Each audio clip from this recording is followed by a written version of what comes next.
ಒಂದು ಸುಂದರವಾದ ದಟ್ಟ ಅರಣ್ಯ ಬಿಟ್ಟು ಆ ಅರಣ್ಯದಲ್ಲಿ ಒಂದು ಬೆಕ್ಕಿನ ಮರಿ ಹಾಗೂ ಒಂದು ನಾಯಿಯ ಮುದ್ದಾದ ಮರಿಗಳು ಉತ್ತಮ ಗೆಳೆಯರಾಗಿದ್ದವು.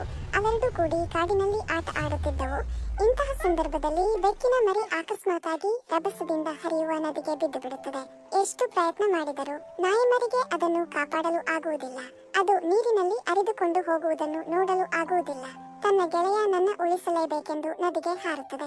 ನಂತರ ಬೆಕ್ಕಿನ ಮರಿಯನ್ನು ತನ್ನ ಹೆಗಲ ಮೇಲೆ ಕೂರಿಸಿಕೊಂಡು ನದಿಯ ದಡಕ್ಕೆ ತಂದು ಅದಕ್ಕೆ ಪ್ರಥಮ ಉಪಚಾರವನ್ನು ಮಾಡುತ್ತದೆ. ನಂತರ ಅದರ ಮನೆಗೆ ಕರೆದುಕೊಂಡು ಹೋಗಿ ಟವಲ್ನಿಂದ ಅದರ ಮೈಯೆಲ್ಲ ಸರಿಯಾಗಿ ಒರೆಸಿ ಬೆಚ್ಚಗೆ ಮಾಡುತ್ತದೆ. ಇಬ್ಬರು ಗೆಳೆಯರು ಜೊತೆಗೂಡಿ ಹಣ್ಣುಗಳನ್ನು ತಿನ್ನುತ್ತಾರೆ. ನಾಯಿ ಮರೆಯುವುದಕ್ಕೆ ಇಷ್ಟವಾದ ಮಾಂಸ ಆಹಾರವನ್ನು ಸಿದ್ಧಪಡಿಸಿ ಎರಡು ಕೂಡ ತಿನ್ನುತ್ತವೆ. ಹೀಗೆ ಬಹುದಿನದವರೆಗೂ ಎರಡು ಕೂಡ ಅರಣ್ಯದಲ್ಲಿ ತುಂಬಾ ಸಂತೋಷದಿಂದ ಕಾಲ ಕಳೆಯುತ್ತಿರುತ್ತವೆ. ಒಂದು ದಿನ ಅಚಾನಕ್ಕಾಗಿ ಒಬ್ಬ ಬೇಟೆಗಾರನು ಬಲೆಯನ್ನು ಹಾಕಿರುತ್ತಾನೆ. ನಾಯಿ ಮರಿಯು ಆ ಬಲೆಯಲ್ಲಿ ಬಿದ್ದು ಬಿಡುತ್ತದೆ. ಬೇಟೆಗಾರ ನಾಯಿ ಹಿಡಿದುಕೊಂಡು ತನ್ನ ಕಾರ್ನಲ್ಲಿ ಹಾಕಿಕೊಂಡು ಹೊರಡುತ್ತಾನೆ. ಇದನ್ನು ಕಂಡ ಅದರ ಗೆಳೆಯ ಪೊಲೀಸರನ್ನು ಕರೆದುಕೊಂಡು ಬಂದು ತನ್ನ ಗೆಳೆಯನನ್ನು ಬೇಟೆಗಾರನಿಂದ ರಕ್ಷಣೆ ಮಾಡುತ್ತದೆ.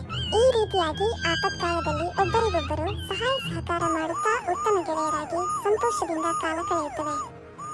ಇದೇ ತೆರನಾದ ಕನ್ನಡ ಕಾರ್ಟೂನ್ ವಿಡಿಯೋಗಳಿಗಾಗಿ ಹಾಗೂ ಚಿಕ್ಕ ಮಕ್ಕಳ ಕಥೆಗಳಿಗಾಗಿ ನಮ್ಮ ಯೂಟ್ಯೂಬ್ ಚಾನೆಲ್ ಅನ್ನು ಸಬ್ಸ್ಕ್ರೈಬ್ ಮಾಡಿರಿ ಹಾಗೂ ಪಕ್ಕದಲ್ಲಿರುವ ಬೆಲ್ ಐಕಾನ್ ಅನ್ನು ಕ್ಲಿಕ್ ಮಾಡಿರಿ. ನೋಟಿಫಿಕೇಶನ್ ಆನ್ ಮಾಡಿರಿ.